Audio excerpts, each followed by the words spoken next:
Laba diena! So in this episode I would like to talk about some easy yet very useful woodworking fixes.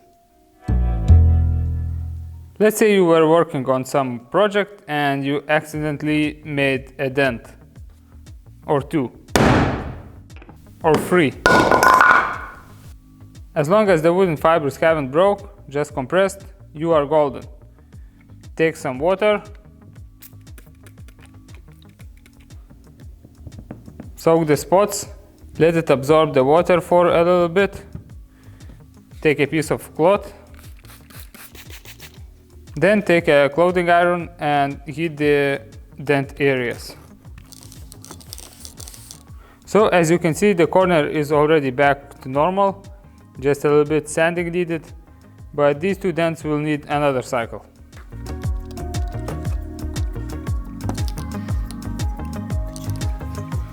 A little bit of sanding will be needed afterwards.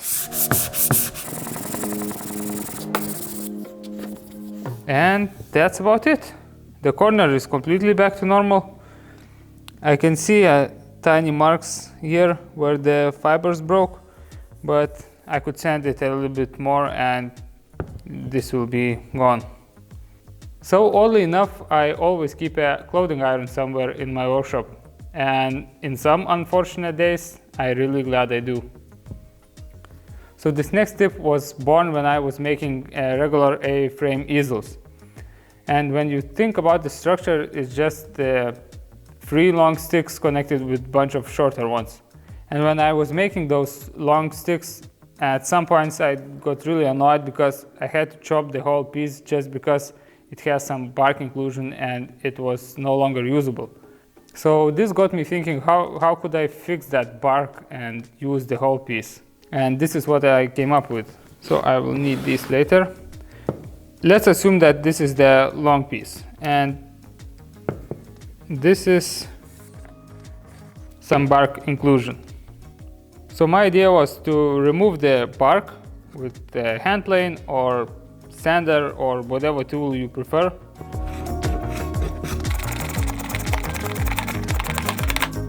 So once I've removed all the bark and left with a flat surface, I dig in my offcut pile and find some matching pieces, in this case ash. So I have three pieces. Look which color and grain direction matches better and glue it on there.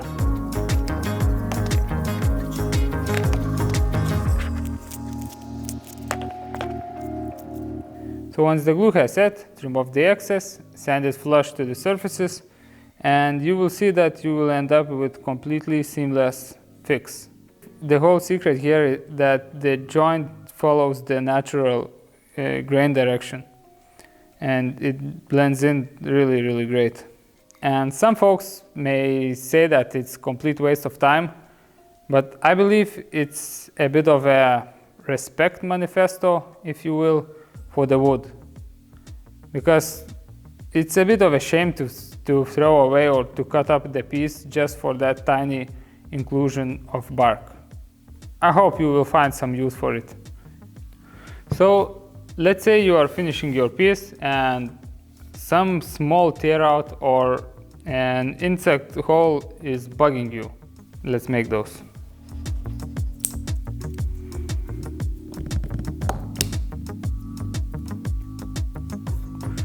We'll call this one a tear out from a jointer, and this one gonna be our bug hole. So what I like to do is to take some tape, put some CA glue,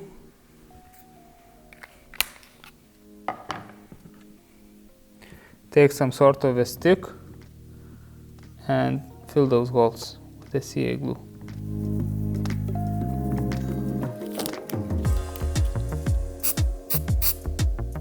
Take some sandpaper and so as you can see, these didn't completely vanish, and that's to be expected, but the tear out looks rather natural as some feature in the wood.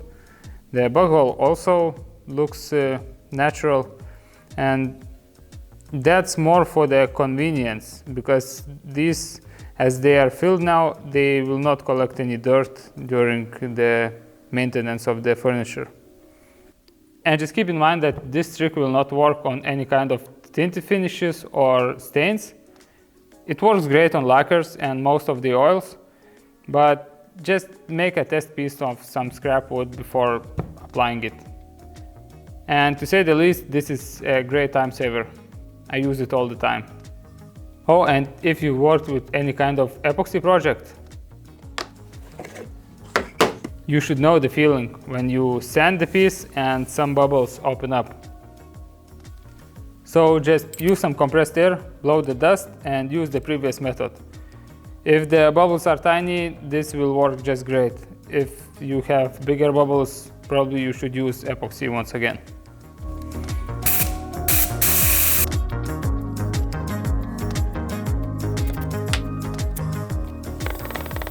And even if you haven't filled all the bubbles, or you accidentally opened up another one, just rinse and repeat. Okay, next one. So if I was making cuts along the grain and made some mistake, and if the offcut is still wide enough, I would stick it back and carry on. But if I would make a mistake on the end grain cut, I would immediately dump the piece and proceed with a new one, thinking that this is not fixable.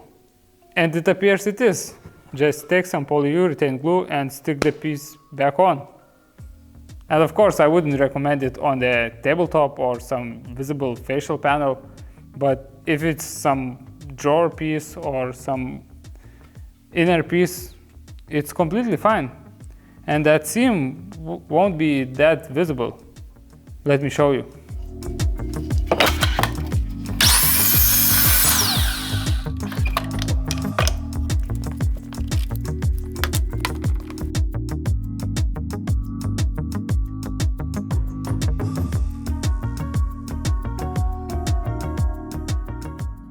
And whenever I am gluing end grain, I always try to use polyurethane glue if it's possible, just because it expands and it seems to hold better. The only downside that it's a bit messier, and I highly recommend using gloves.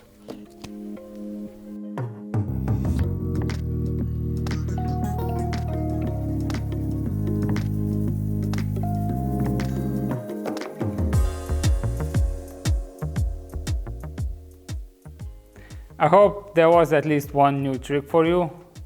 Thank you for being with me, and see you soon. Bye bye.